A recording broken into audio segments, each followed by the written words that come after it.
देखिए हम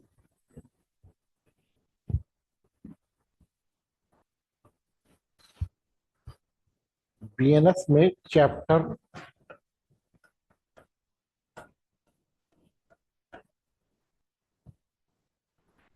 3 पढ़ रहे हैं।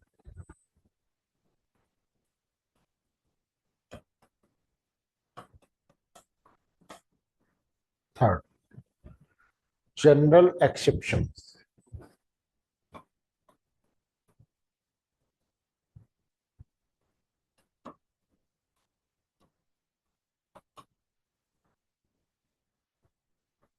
जनरल एक्सेप्शंस हम पढ़ रहे थे। इसमें हमने देखा सेक्शन 14, है ना। सेक्शन 14, इस एक्सेप्शन का लाभ कौन उठाता है? Public servant. फिर हमने देखा सेक्शन 15, इसमें इस एक्सेप्शन का फायदा कौन उठाता है? जज उठाता है। फिर हमने देखा सेक्शन 16, इस एक्सेप्शन का फायदा कौन उठाता है?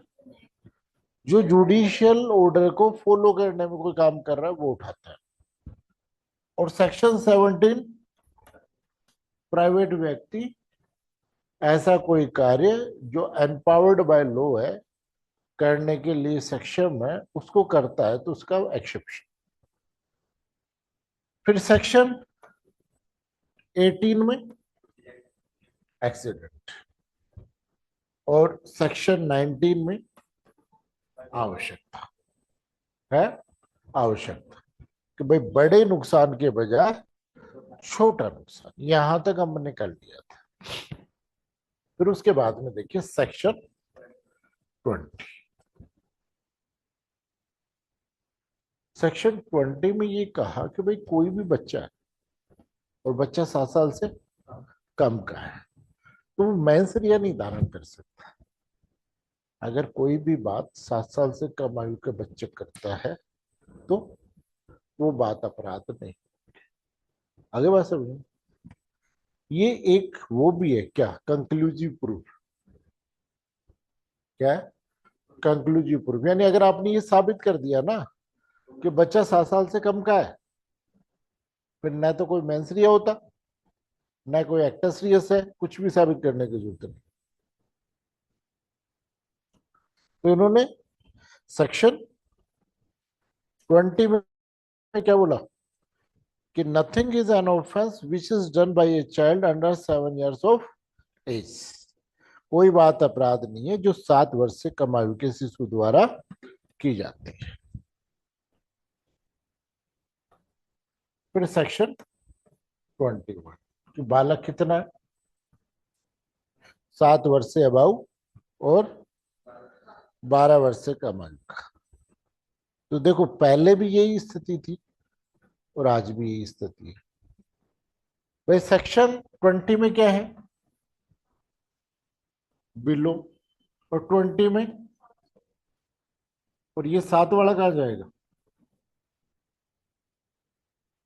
पर जिस दिन अपराध हो रहा है उस दिन 7 साल का है तो कहाँ जाएगा? भाई न तो बिलो में आ रहा, न अबाउ में जा रहा है। नहीं, तो पहले क्या था कि एक सिद्धांत आता है, प्रिंसिपल ऑफ बेनिफिशियरी इंटरप्रिटेशन, है ना। इसमें है कि जिसके लाभ के लिए कानून बना है तो किसी भी लॉ का इंटरप्रिटेशन इस प्रकार से किया जाना चाहिए कि उस व्यक्ति को उसका फायदा मिल जाए। नहीं, जैसे 7 वर्ष, अब ये कानून बच्चे के फायदे के लिए बना है, और फायदा कहाँ मिलेगा? 20 में या 21 में? 20 में। तो इंटरप्रिटेशन ये कहता है कि फिर उस बच्चे को अगर फिक्स 7 साल का है तो 20 में पढ़ा जाएगा, न कि 21 में पढ़ा जाएगा। और 21 में वही है कि 7 वर्ष से अबाउ है और 12 वर्ष से कम का है। यहाँ पर डायरेक्टली अप्लाई नहीं होता, वहां उसकी मेंटल स्टेटस देखी जाती है, मानसिक परिपक्वता देखी जाती है कि भाई वो जब वह अवसर जिस पर उसने ऑफेंस किया है अपने आचरण की प्रकृति और परिणामों को निर्णय कर सकता था कि नहीं कर सकता था? नेचर और कंसेक्वेंस ऑफ हिज कंडक्ट।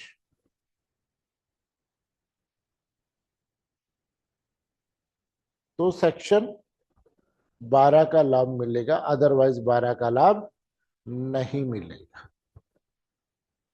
अगर वो समझ रहा है, जैसे मान लीजिए कि एक बच्चा है, उसने चाकू उठाया और सामने वाले व्यक्ति पर ये कहते हुए वार किया कि मैं तुम्हारे को क्या करूंगा, मार दूंगा।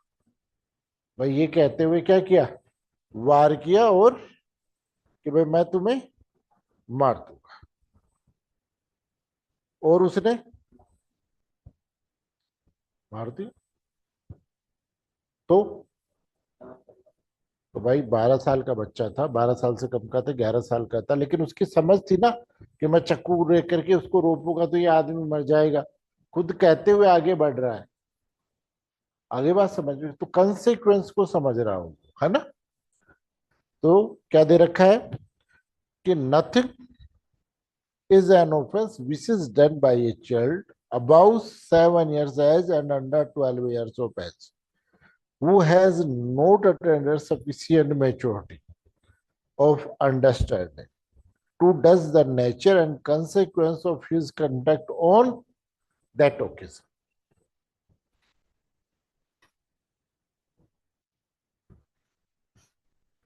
फिर देखिए सेक्शन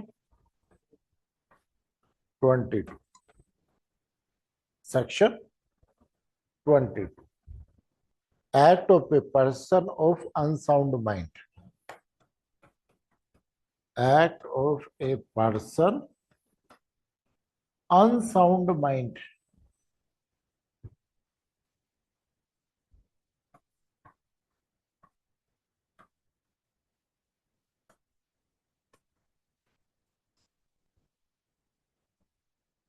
क्या दे रखा है,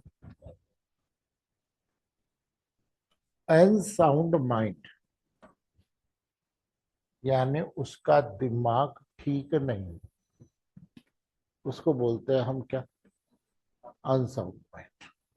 ठीक, ये नहीं कि मानसिक रूप से कोई व्यक्ति बीमार है वो अनसाउंड माइंड नहीं होता।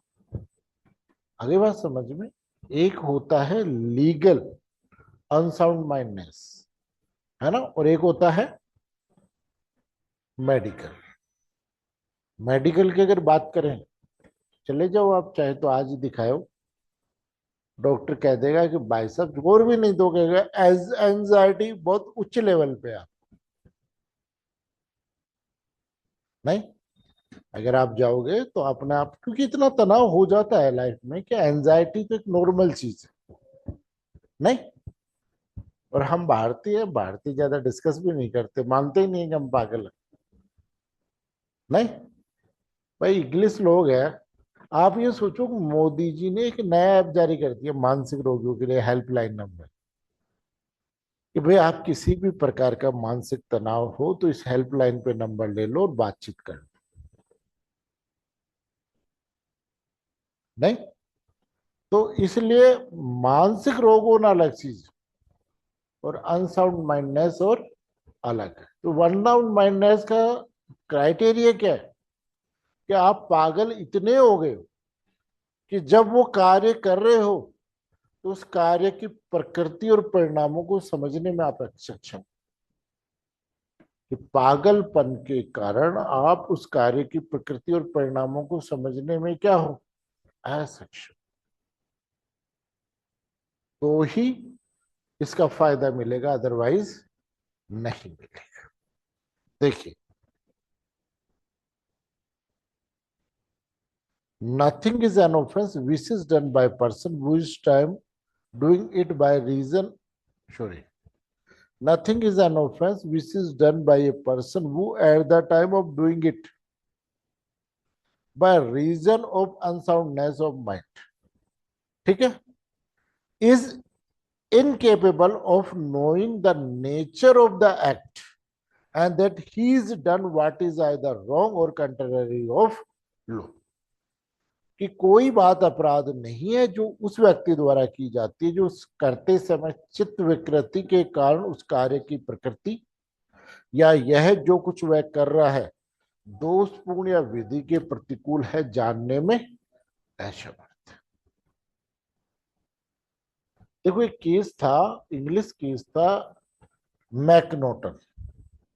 मैकनोटन का एक केस था, ठीक।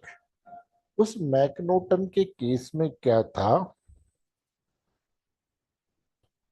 वो ये सोचता था, इंग्लैंड का केस है, और वो ये सोचता था कि भाई जो इंग्लैंड का प्रधानमंत्री रॉबर्ट पील है वो उसकी लाइफ में उसके पीछे पड़ा हुआ है, यानी वो जो भी कुछ करता,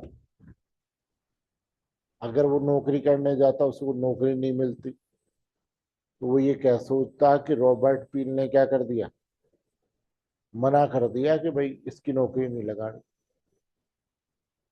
कोई लड़की लुड़की के पास जाता वो मना कर देती, वो कहे इसको भी उसने मना कर दिया कि इससे नहीं, फ्रेंडशिप नहीं करनी है। कोई व्यवसाय शुरू करता तो वो डब जाता, तो वो कहता मेरी असफलताओं के पीछे रॉबर्ट पील का हाथ है और मैं इसको मार के रहूं। तो इसलिए उन्होंने, अब एक दिन क्या हुआ कि ये जो रॉबर्ट पील का सेक्रेटरी था एंड्रयूज, उसको इसने रेलवे फाटक के पास गाड़ी में खड़ा हुआ था देख लिया और उसको मार दिया। मारने के बाद जब केस चला तब पता चला कि भाई ये एक मानसिक बीमारी से ग्रस्त है। भाई कई व्यक्ति क्या होता है ऐसे फील करते हैं जैसे मेरे पीछे कोई है, कि जैसे मेरे पीछे कोई है या मेरे को कोई टच कर रहा है ना। ये एक मानसिक बीमारी होती है कि कई बार व्यक्ति चल रहा है, घर पे सो रहा है, ऐसे लगता है घर में कोई है, तो एक मानसिक बीमारी है। तो कह रहे साहब ये अनसाउंड माइंड था क्योंकि इसको मानसिक रोग था और ये सोचता था, और कोर्ट ने उसे क्या कर दिया, फ्री कर दिया। क्या कर दिया कि भाई ये बीमार था, अनसाउंडनेस था, इसलिए इसे मार दिया। और इन्होंने क्या कर दिया, कोर्ट ने इस आधार पर एक्सेप्शन का लाभ देकर के उसे बरी कर दिया। जब उसे बरी किया तब ब्रिटिश संसद में क्वेश्चन अराइज हुआ। वो ये कहा कि भाई ऐसे तो इसने एक आदमी मार दिया, कोई कहे कि साहब मेरे को तो ऐसे लगता था इसलिए मैंने मार दिया, ऐसे एक्सेप्शन तो का लाभ तो सभी ले लेंगे।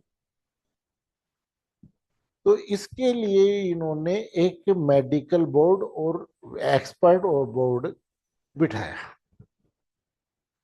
और उनसे ओपिनियन, ओपिनियन लेने के बाद ब्रिटिश संसद ने रूल्स बनाए किसके संबंध में,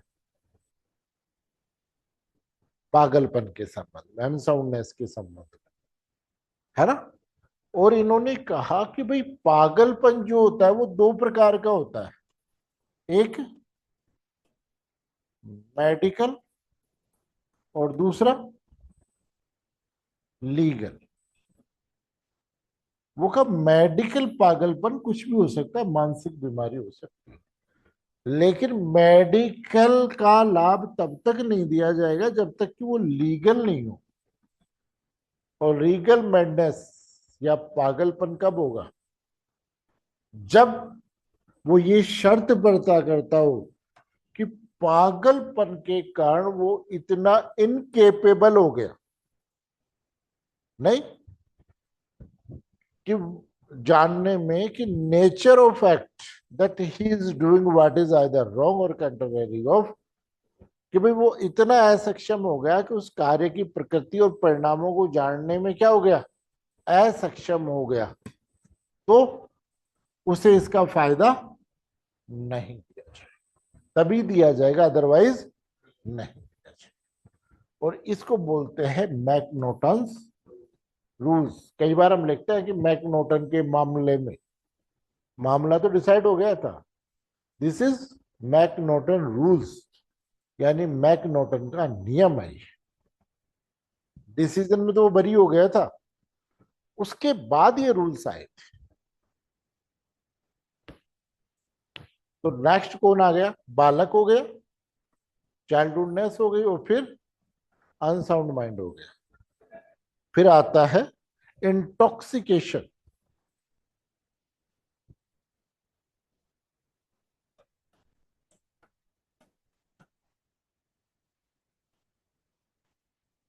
मत्तता नहीं,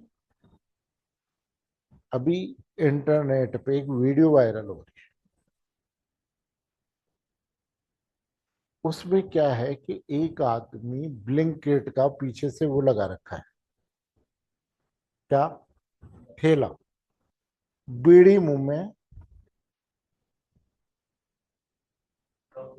2 घंटे तक।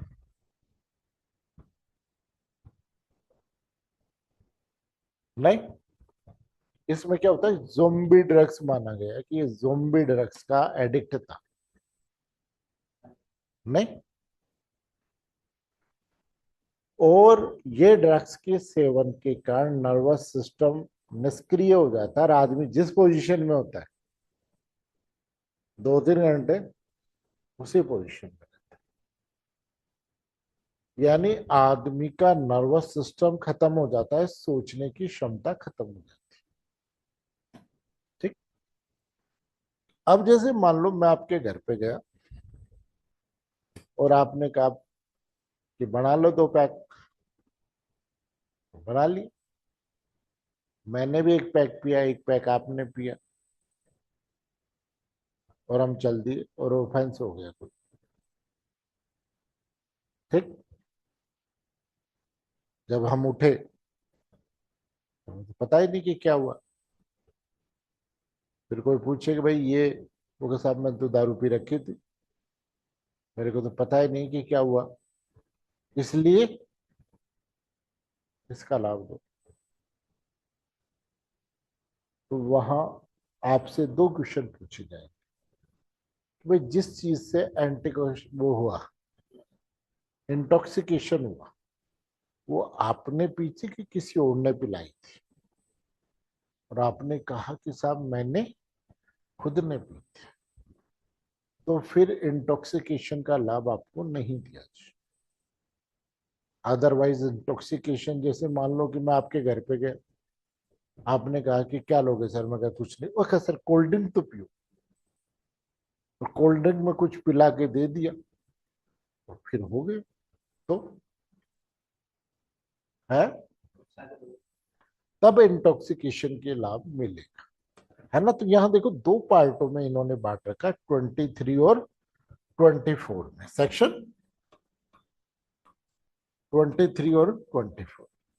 अब देखो, एक अपराध जो कैसे होता है, केवल इंटेंशन से होता है।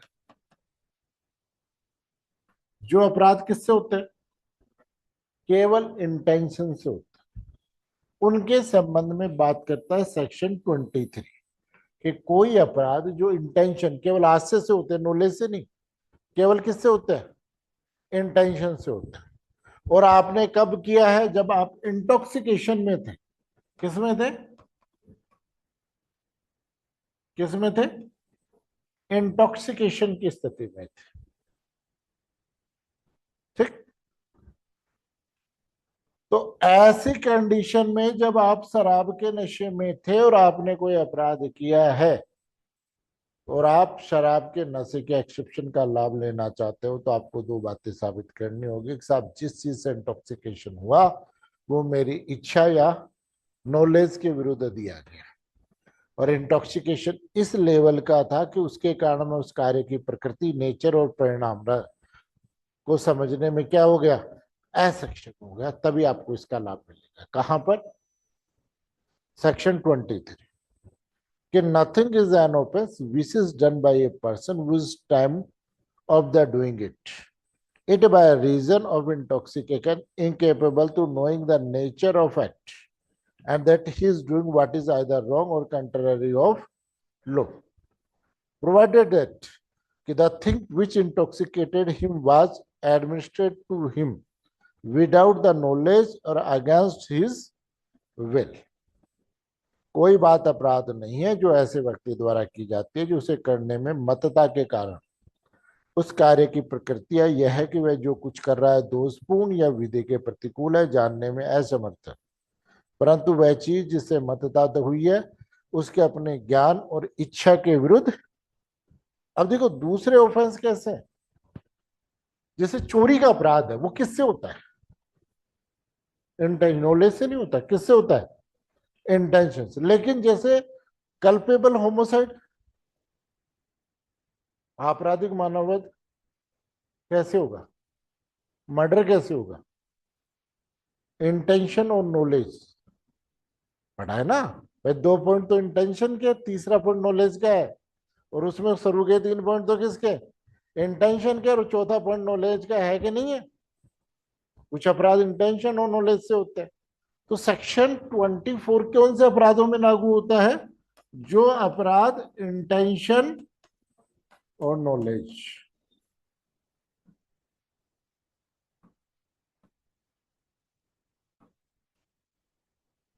इंटेंशन और नॉलेज से होते हैं।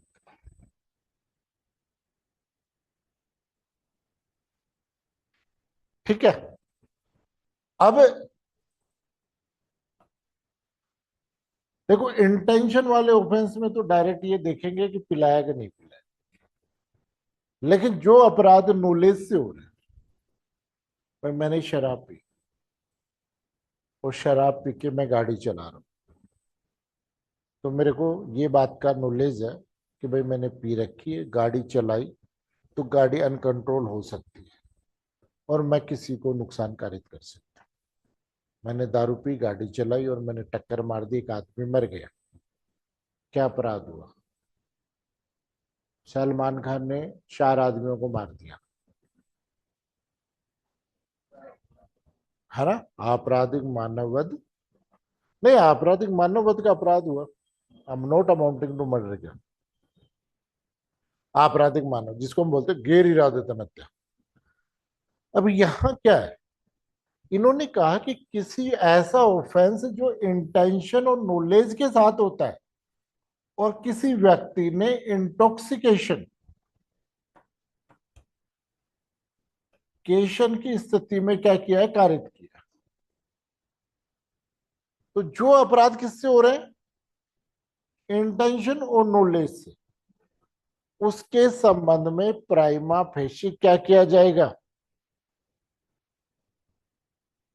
उसके संबंध में क्या किया जाएगा? प्राइमा फेशी ये परजम्पशन की जाएगी।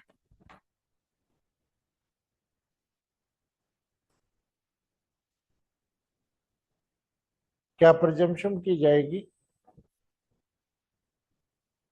सॉरी, परजम्पशन की जाएगी किस चीज की? कि भाई उस व्यक्ति को इस बात का नॉलेज था। किस बात का? कि मैं जिस काम को कर रहा हूं उससे ये परिणामकारी था, यानी नॉलेज की प्रजम्पशन की जाए। और फिर ये कह रहा है कि अगर आप इस प्रजम्पशन का खंडन करना चाहते हो तो आपको 2 बातें साबित करनी होगी। पहली तो कि जिस चीज से इंटॉक्सिकेशन हुआ है वो मेरे को मेरी इच्छा के विरुद्ध दी गई है, और दूसरा कि इंटॉक्सिकेशन के कारण उस कार्य की प्रकृति और परिणामों को समझने में क्या था? असक्षम था, है ना? इंटॉक्सिकेशन के कारण मैं उस कार्य की प्रकृति और परिणामों को समझने में क्या था? असक्षम था। जयपुर डंपर वाला आसपास में आएगा क्या सर? बिल्कुल बिल्कुल, उसमें वो लगा है 304। हेलो। हाँ, अरे मैं ये कह रहा हूँ गर्म दूध ही है यार। ठीक है। हाँ, और फिर कल से कंटिन्यू कर दीजिए। ठीक है। हाँ, कहाँ थे हम? अब इसका खंडन, अब दोनों चीजों में समझ में आ गया। 22 में इंटॉक्सिकेशन की बात कर रहा है, 23 भी और 24 भी। लेकिन 23 किसकी बात कर रहा है? केवल वो अपराध हो जो इंटेंशन से होते हैं। उसमें इन्होंने डायरेक्ट बात कही है कि इंटेंशन से अगर इंटॉक्सिकेशन के कारण हुआ है तो 2 बातें साबित करते हैं। यहां वो कहता है पहले हम प्रजम्पशन करेंगे अब इस प्रजम्पशन का इन दो बातों से आप खंडन करो। बात वही है, कान सीधा पकड़ा है, वहां घुमा करके पकड़ा है। देखिए सेक्शन 24। अब देखो 24 की स्टार्टिंग वर्ड क्या है?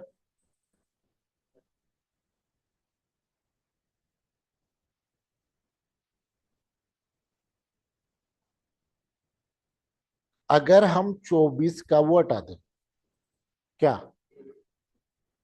24 के टाइटल की हेडिंग हटा दें, और 23 का और 24 का पैराग्राफ दो अलग अलग बना दें, तो दोनों एक ही है ना। यानी इससे आगे एक्सप्लेन कर रहा है। 23 की बात हो गई, 23 खत्म हो रही है कि नॉलेज और अगेंस्ट हिज विल। अब ये कह रहा है दूसरे पैराग्राफ में कि in case where an act does is not an offence unless done with a particular knowledge, समझ गए, और इंटेंट, यानी किससे, ज्ञान और हास्य से होना जरूरी है, उन अपराधों में बता रहा है। A person who does the act in state of intoxication shall be liable to be dealt with as if he had the some knowledge and he would have had if he had not been intoxicated. कब? Unless the thing which intoxication him administrated to him without his knowledge or against his will. कि उन दशाओं में जहां किया गया कार्य अपराध नहीं होता जब तक कि विशिष्ट ज्ञान और हास्य से न किया गया, और कोई व्यक्ति जो उसे कार्य को मतता की स्थिति में करता है इस प्रकार बढ़ते जाने के दायित्व के अधीन होगा कि मानो उसे वही ज्ञान था जो उसे होता यदि वह मतता में नहीं होता, जब तक कि चीज जिससे मतता हुई है उसके ज्ञान के बिना और इच्छा के विरुद्ध ना दी गई, समझ गए। यानी 23 जहां खत्म हो रहा है, 24 वहां उस 23 को एक्सप्लेन कर रहा है कि भाई इंटेंशन तक तो 23 है, लेकिन अगर केस किस चीज का है, उन ऑफेंसों का जिनका इंटेंशन और नॉलेज है, और वो ऑफेंस इंटॉक्सिकेशन में किए गए हैं, तो प्राइमा फेसी प्रेजम्पशन की जाएगी कि उसने ज्ञान के साथ में वो काम किया है, जब तक वो ये साबित ना कर दे कि जिस चीज से इंटॉक्सिकेशन हुआ है वो कैसे दी गई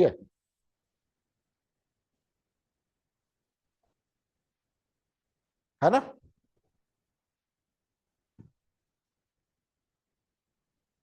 ठीक है।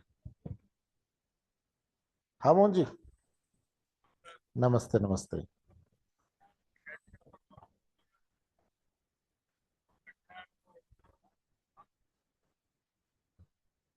रिसर्च में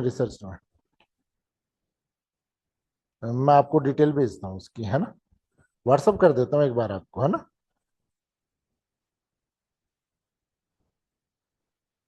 हाँ कहाँ थे?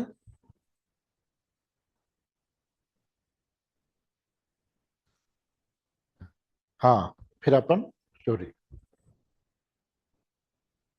हो गया। 23 24 समझ में आ गए दोनों, कि भाई जहां 23 खत्म हो रहा है, 23 को 24 एक्सप्लेन कर रहा है। फिर आ जाओ 25 में। तो सेक्शन 23 और 24 में किसकी बात कही गई है? इंटॉक्सिकेशन की बात कही गई है। और 23 में सामान्य बात कही है कि कोई भी ऑफेंस अगर इंटॉक्सिकेशन में हुआ है और उस ऑफेंस में अगर दो बातें साबित कर दी जाती है कि भाई वो इंटॉक्सिकेशन उसकी इच्छा के विरुद्ध दिया गया था, और दूसरा कि उसके कार्य की प्रकृति और परिणामों को समझने में असमर्थ था, ठीक है। फिर वो कहता है कि लेकिन अगर केस किस चीज का है, इन केस कि जहां ऑफेंस इंटेंशन और नॉलेज के साथ हो रहा है और इंटॉक्सिकेशन में किया गया है, वहां प्राइमा फेसी किस बात की प्रेजम्पशन की जाएगी कि भाई वो नॉलेज के साथ में ऑफेंस हुआ है, जब तक वो ये साबित ना कर दे कि जिस चीज से इंटॉक्सिकेशन हुआ वो उसकी नॉलेज के बिना और उसकी इच्छा के विरुद्ध उसे दिया गया।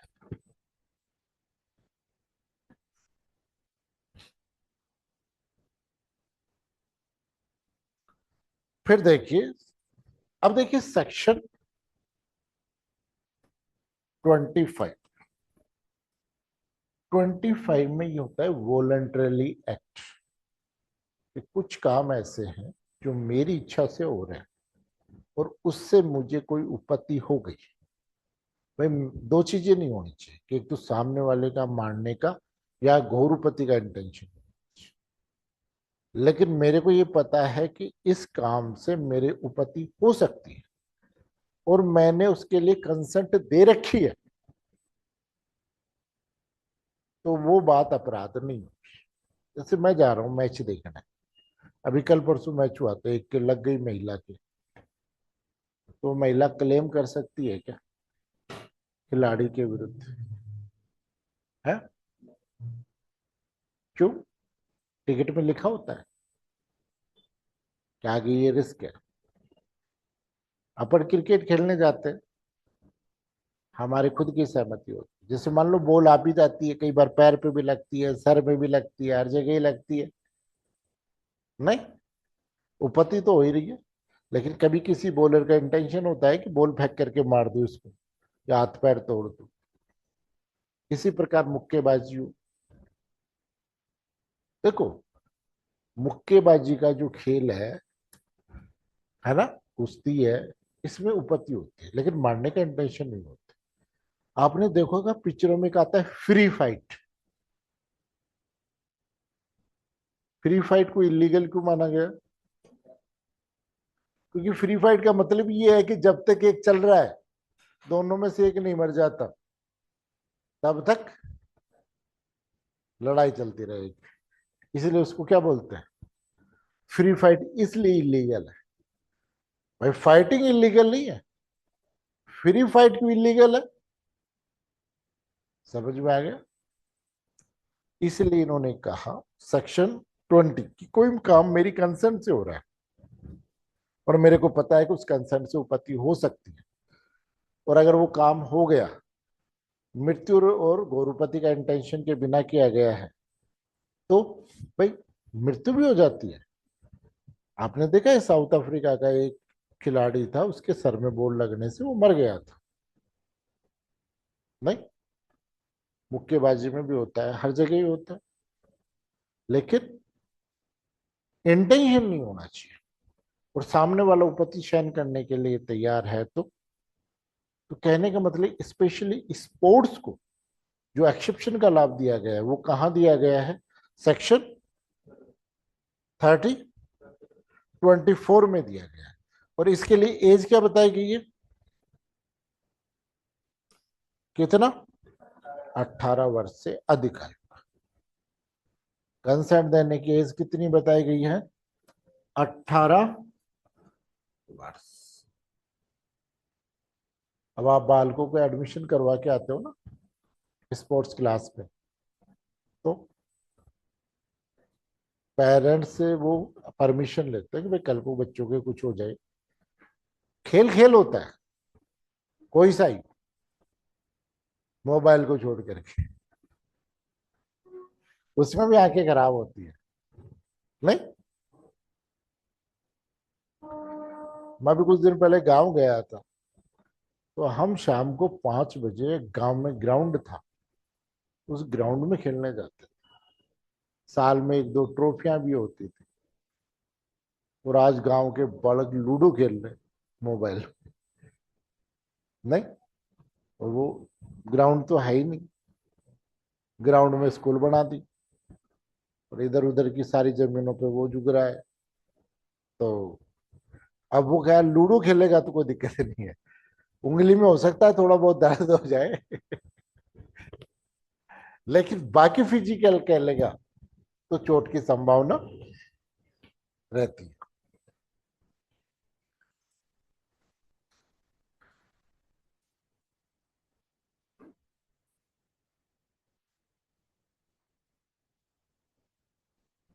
हाँ देखिए कहाँ पे, 25, nothing which is not intend to cause that or grievous hurt and which is known by doer to be likely to cause that or grievous hurt is an offense by reason of any harm which it may cause or be intended by the doer to cause to any person above 18 years old who has given consent, whether express or implied, to suffer that harms or by reason of any harm which it may be known by the doer to be likely to cause any such person who is consented to take the risk of that harm. कोई बात जो मृत्यु या घोरपति कारित करने के आशय से न की गई, जिसके बारे में कर्ता को यह ज्ञात न हो कि उससे मृत्यु या घोरपति कारित होने की संभावना है, किसी ऐसी अन्य पानी के कारण अपराध नहीं है जो उस बात से 18 वर्ष से अधिक आयु के किसी व्यक्ति को, जिसे वह अपानी सहन करने के लिए चाहे अभिव्यक्त या विवक्षित सहमति दी हो, कारित हो या कारित होना कर्ता द्वारा आश्रित हो, या जिसके बारे में कर्ता को ज्ञात हो कि वह किसी व्यक्ति को जिसने उस अपानी की जोखिम उठाने की सहमति दी है उस बात से कारित होना संभव है। क्या और यह आमोद हेतु आपस में पट्टेबाजी करने के लिए सहमत होता है। इस सहमति में किस अपानी से जो ऐसे पट्टेबाजी के दौरान खेल के नियम के विरुद्ध न होते हुए पारित हो, सहन करने की प्रत्येक सहमति विवक्षित है, और यदि नियमानुसार पट्टेबाजी करते हुए यह को उपपत्ति कारित कर देता है तो क्या कोई अपराध नहीं करता।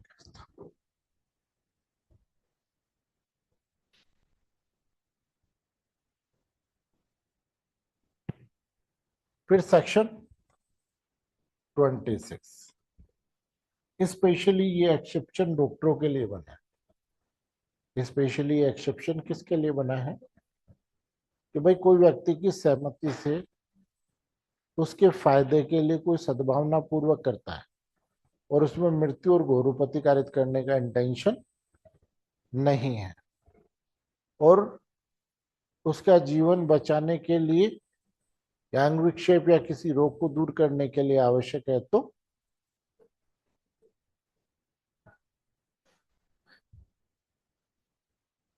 जो कोई मृत्यु कारित करने का आशय से न की गई हो ऐसी अपानी के कारण अपराध नहीं है जो उस बात को जिसके विरुद्ध फायदे के लिए वह सद्भावना पूर्वक की गई, जिसने उस अपानी को सहने अपानी की जोखिम उठाने के लिए चाहे अभिव्यक्त या विवक्षित सहमति दी हो, कारित करने का कर्ता का आशय हो या कारित करने की संभावना कर्ता को क्या है, ज्ञात। क्या एक शल्य चिकित्सक ये जानते हुए एक विशेष शल्य क्रिया करना से यह को जो वेदना व व्याधि से ग्रस्त है मृत्यु कारित होने की संभावना, किंतु यह कि मृत्यु कारित करने का आशय न रखते हुए सद्भावना पूर्वक यह के फायदे के आशय से यह की सहमति से यह पर शल्य क्रिया करता है, कहने कोई अपराध नहीं।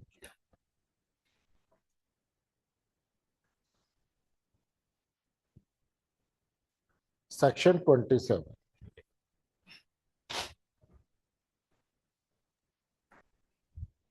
26 यहाँ पर वापस बनाओ सर।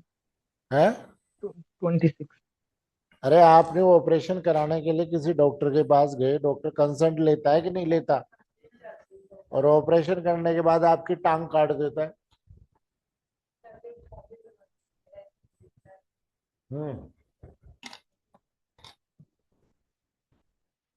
फिर उसके बाद देखिए सेक्शन 27,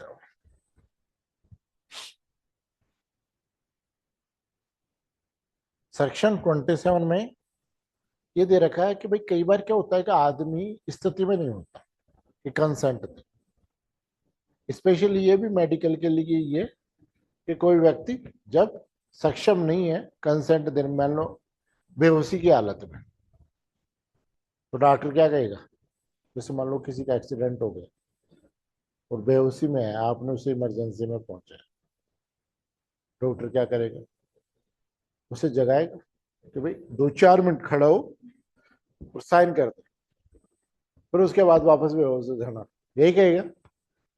फिर तो ऐसी कंडीशन में संरक्षक से सहमति लेगा, बच्चा है। लेकिन एक चीज ध्यान रखना, मेडिकल एग्जामिनेशन के लिए कंसेंट देने की एज कितनी है? कहाँ लिखा हुआ है ये बात? यहाँ आ गई बात समझ में? 27 में है, 27 नहीं कि कोई बात जो 12 साल से कम आयु के शिशु व्यक्ति, यानी मेडिकल एग्जामिनेशन के लिए कंसेंट की एज कितनी है? 12 साल। या विकृत व्यक्ति के फायदे के लिए सद्भावना पूर्वक उसके संरक्षक की या विधिपूर्ण बाढ़ साधक अन्य व्यक्ति द्वारा या तो अभिव्यक्त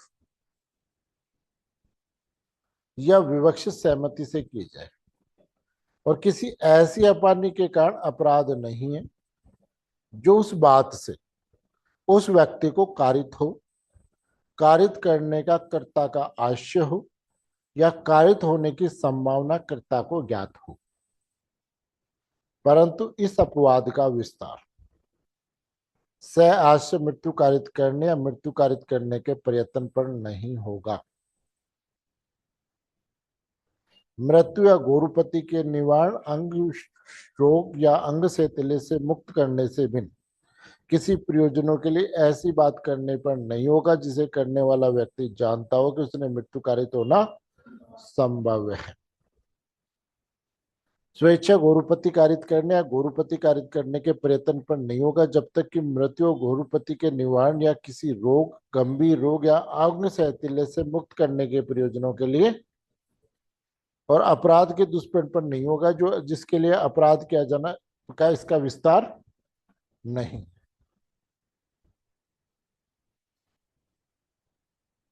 भाई जितने भी आजकल वो चल रहे हैं, क्या वुमेन ट्रैफिकिंग, उसमें ये भी तो है कि हाथ काट दो भीख काटने में बढ़िया रहेगा, पैर काट दो भीख मांगने में बढ़िया रहेगा। होता है कि नहीं होता है? नहीं, nothing which is done in a good faith for the benefit of a person under 12 years of age, person of unsound mind, or by consent either express or implied for the guardian or other person having lawful charge of that person, is an offense by reason of any harm which it may cause or be intended by the doer to cause or to be known by the doer to be likely to cause to that person, provided that this exceptions shall not extend to the intentional causing of that or to the attempting to cause that, the doing of anything which person doing it known to be likely to cause that, or for any purpose other than the preventing of that or grievous hurt, the carrying of any grievous disease or infirmity, the voluntarily causing of grievous hurt or to the attempting to causing grievous hurt unless it be for the purpose of preventing that and grievous hurt, the curing of any grievous disease or infirmity, the abatement of an offense to the committing of which offense it would not extend. A, in good faith for the child's benefit without his child's consent, has his child cut off for the stone by a surgeon, knowing it to be likely the operation will causes the children's death but not intend to causing that of, is with exception it as much as his object was the cure of the child. अब आप देखो ये illustration कब का लिया हुआ है?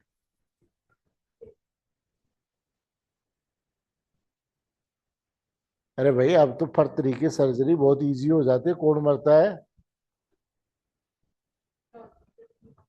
अरे आर्टिकी कर देते, अभी भी पतरीकी कर रहे हो एग्जाम्पल से समझा था ना सर? क्या? एग्जाम्पल से एग्जाम्पल क्या दे रहा है, कैसे सद्भावना पूर्वक अपने शिशु के फायदे के लिए शिशु की सहमति के बिना ये संभव है जानते हुए कि शल्य क्रिया से शिशु की मृत्यु हो जाती है, न कि शास्त्र से शिशु की मृत्यु कारित कर दे, शल्य क्रिया द्वारा पथरी निकलवाने के लिए अपने शिशु की शल्य क्रिया दे रहता है। कह का उद्देश्य शिशु को रोग मुक्त करना है, इस अपवाद के अंतर्गत आता है। 1860 में तो मानते थे कि पथरी की ऑपरेशन में आदमी मर जाता था, अब तो कम से कम हार्ट का ही ऑपरेशन कर देते, थोड़ा सा तकनीक तो बढ़ाते नहीं क्या।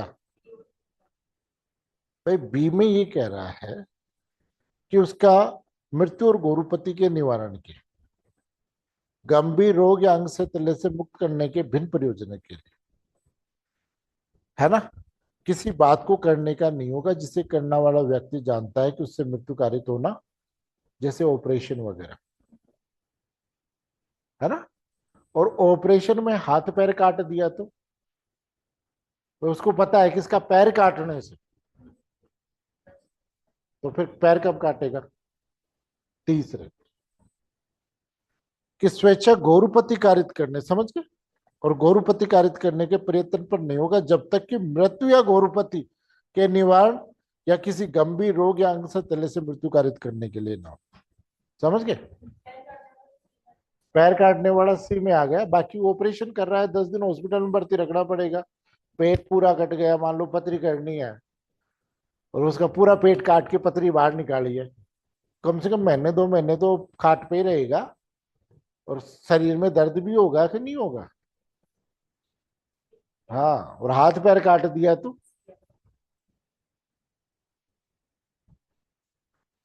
फिर देखिए सेक्शन 28।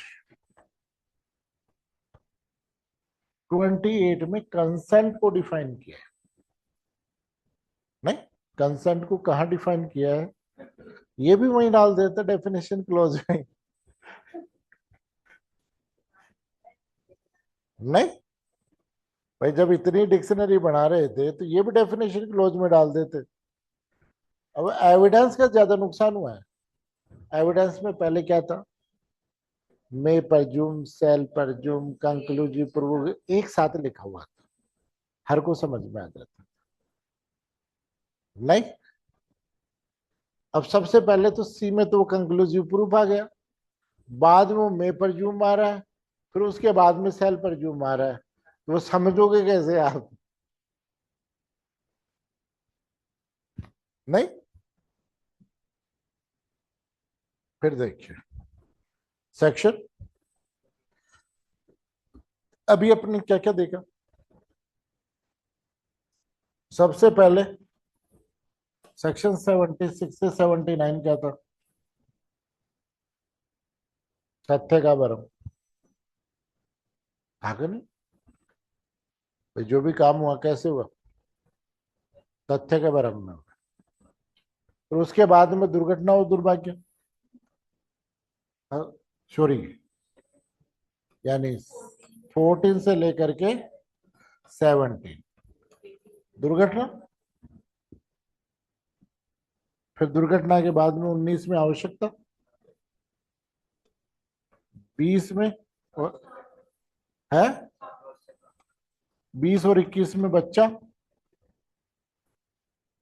22 में इंटॉक्सिकेशन, वो अनसाउंड माइंड, 23 और 24 में इंटॉक्सिकेशन, और 25 में 27 तक कंसेंट। तो इन्होंने कहा कि जिन जिन में ये चीजें हैं उसको छोड़ करके बाकी चीजें क्या है, consent. A consent is not such a consent as intended by any section of this Samhita. If consent is given by person under the fear of injury, under the misconception of the fact, if the person doing act known or his reason to believe that the consent was given in the consequence of such fears or misconceptions, if the consent given by person who is unsoundness of mind, intoxication, is unable to understand the nature and consequence that which is given his consent, unless the contrary appears from context. If the consent is given by a person who is under age of 12 years, कोई सहमति नहीं है जो इस संहिता में किसी धारा से आश्रित है, यदि वह सहमति सती के भय के दिन, तथ्य के भ्रम के दिन दी गई, और यदि करने वाला जानता है कि उसके पास विश्वास करने का कारण है कि भय और भ्रम के परिणाम स्वरूप है सहमति, यदि सहमति ऐसे व्यक्ति ने दी थी उचित विकृति या मतता के कारण उस बात की जिसके लिए वह सहमति देता है प्रकृति और परिणामों को समझने में क्या था, जब तक संदर्भ से प्रतिकूल नहीं हो, यदि सहमति ऐसे व्यक्ति ने दी है जो 12 वर्ष से कम आयु का है। अब आपसे क्वेश्चन पूछता है, क्या पूछता है कि एक आदमी सांप दिखाता है, क्या करता है, सांप दिखाता है कि देखो सांप, और ये कहा ये बहुत बढ़िया सांप है और इस सांप से आप कटवा लो, 2 मिनट में इलाज कर दो। ठीक, आपने कहा ले भाई, सांप ने काटा लेकिन सामने वाला इलाज नहीं कर पाया और आदमी मर गया, क्या अपराध हुआ?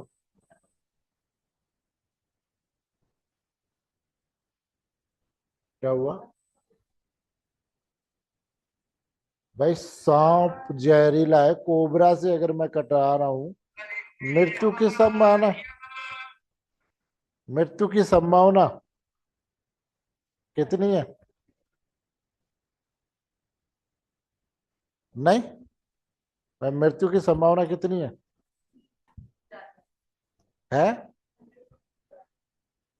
और कंसेंट को कंसेंट माना जाएगा क्या? इसलिए क्या हुआ?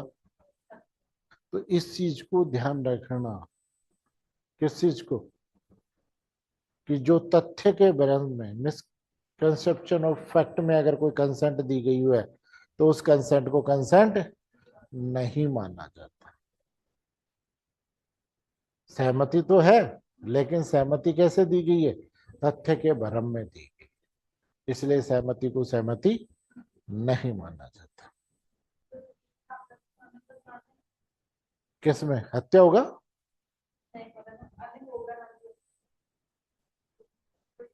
कोई भी होता, सांप के काटने से बचते कम है? नहीं,